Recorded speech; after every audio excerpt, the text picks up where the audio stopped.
Alright, hello everyone. Today we have two very important characters that I want to talk about. We have the Daiichi Ruby Power card and the Seeking the Pearl horse. These characters are actually not too bad for the current era that we're in, and notably for the upcoming CM, everyone should be borrowing this. So the reason I'm making this video is because I saw someone in chat said that they made their vodka without this card. And I was like, no way, you just did that. But okay, what you're supposed to do now, right, is you're supposed to remake your horse.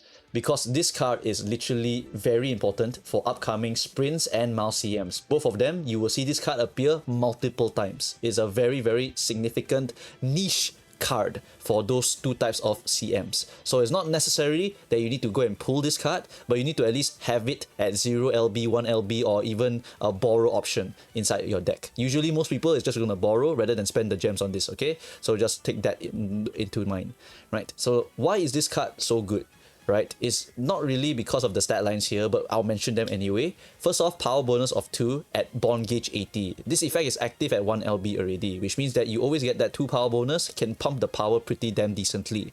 Also gives you power here, friendship bonus not bad, 25 to 30%, initial friendship gauge of 27 all the way up to 35, and specialty priority 57 versus 80 is pretty damn big, but 57 is definitely still usable as a power card, so she can give you quite a lot of rainbows, especially if you borrow her. 80, right? Not so bad. Almost Kita-san level, 20% off, right? Training effectiveness, not so good, so she's not really here for friendship card, but skill point bonus +1, huge, right? That's a huge ass card here for skill point bonus farming. It is a very good card to slot into your deck just because when you click it alongside the rest of your skill point bonus cards, you can get a fat load of skill points. And then also initial guts 30. For this upcoming champions meet for Mao, you have a 500 meters straight line at the end of the track. You can use guts to duel quite effectively. So backliners really love it, right? So good stat give, good friendship gauge, good bonus, good power bonus. I guess the only weakness of this card would really just be the TE being a little bit too low.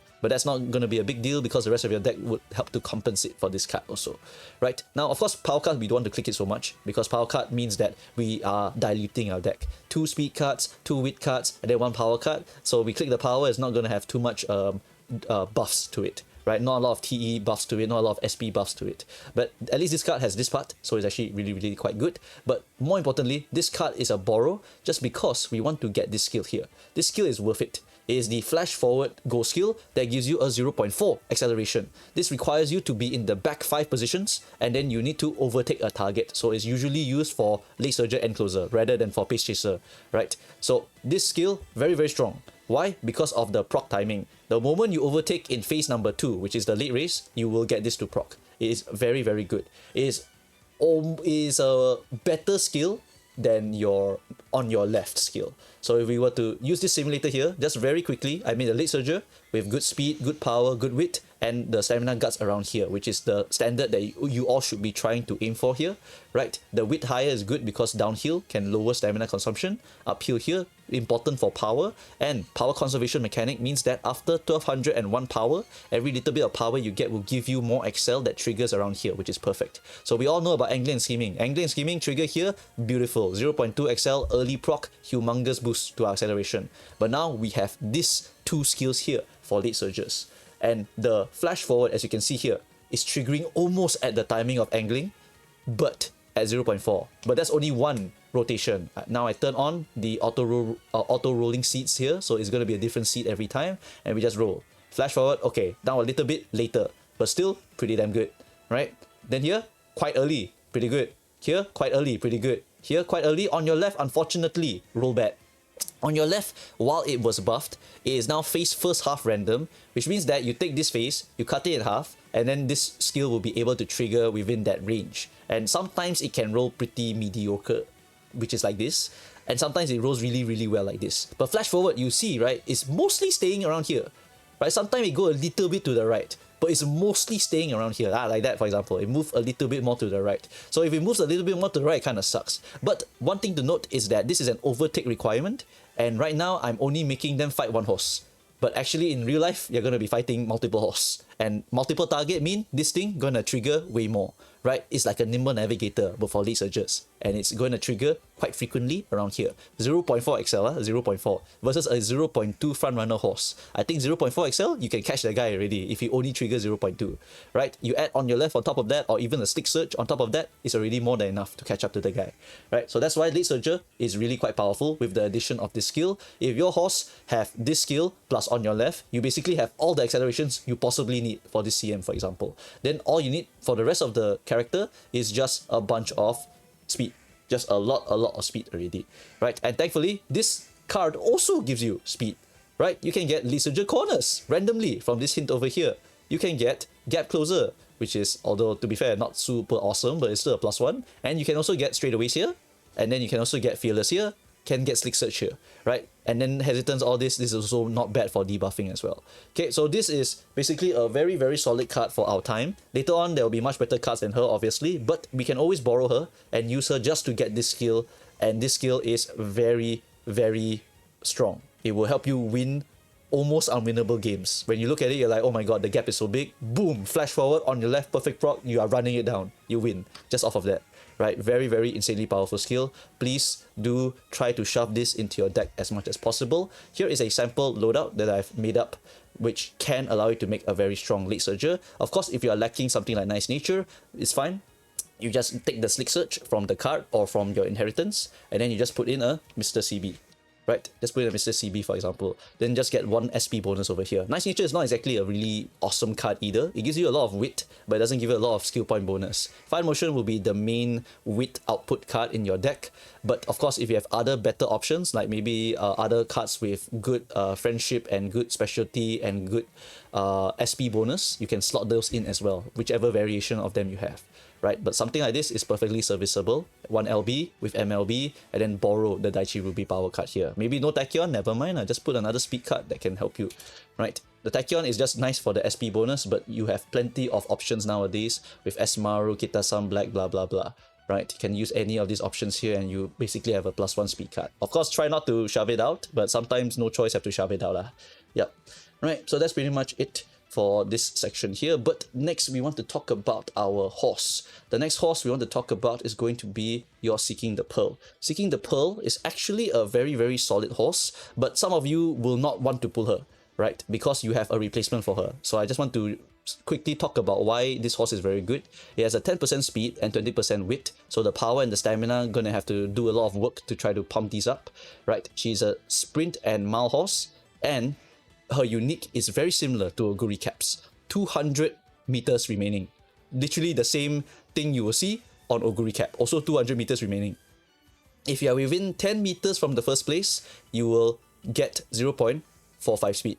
If you are within 5 meters, right? So this is basically a very, very strong finishing speed skill, similar to Oguri's. Just call it a different variation of Oguri's unique, basically. Like Camping Taiki is another variation of Oguri unique, and Oguri unique is Oguri unique, right? 0.45 finishing speed. So that's what this thing is supposed to be. And the skills you get are quite nice. You get sprint straightaways, you get unyielding spirit, you get light as a feather, you get shocking flash, head on, and big sister Lee. You maybe never see this skill before. It is a golden version of sprint straightaways, which is very, very nice. Now the skills are awkward because it's mile and sprint, but that for now just means that you have to use her in either sprint or mile, and then you just choose the ones that you want.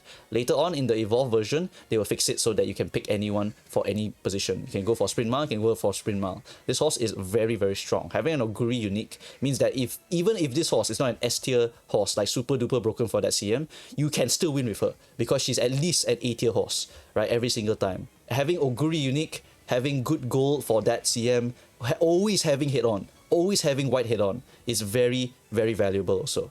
Right, is a +1 XL that you may not need to be hunting for, or maybe just a discount for the golden head-on that you want to be hunting for certain CMs, right? And then Big Sister Lee is a very strong mid-leg. Shocking Flash is also a very, very nice mid-leg. All very, very solid skills. Shocking Flash sometimes can be even a finishing speed if it activates on the last straight as well. Okay, so yeah, this horse is really quite solid, and you will see her alongside the likes of Camping Taiki, Oguri Cap, regular Taiki Shuttle, Nishino Flower, because she's really just that good. She's just a very solid middle of the line character, not hyper specialist, right? Hyper specialist would be more like Daidaku Helios, literally locked to mile and nowhere else. but at least this one can go sprint and mile. So another possible option for maybe a more newish player looking for a very decent horse that can be run for every single sprint and mile. This is one of the possible options for you.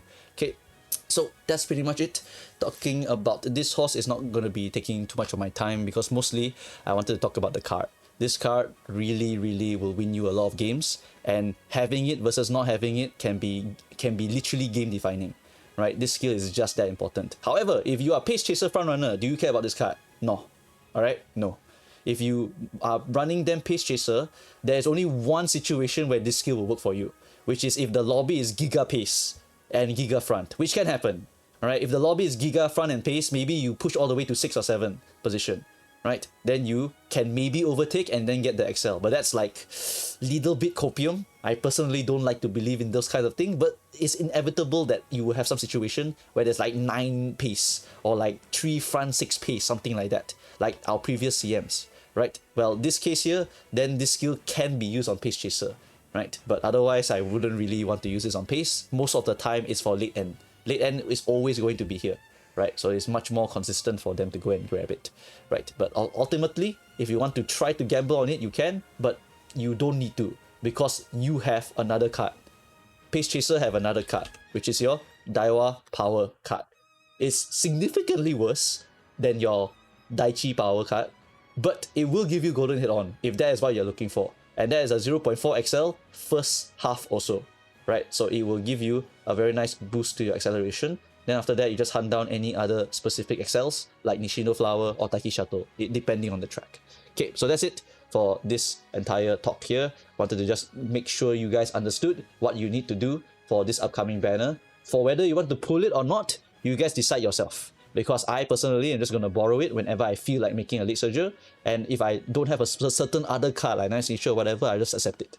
Alright, I'll just run a half-half. And then I'll just hunt down for the white version instead, and that will be 0.6 XL, and that is still enough to win, right? But if you can get both, then there's also another very strong gambling option for you, right? That's it. Thanks guys for watching. Feel free to follow me on any of my socials. Any other questions, you can go directly to Ko-fi or go through the Discord, no problem.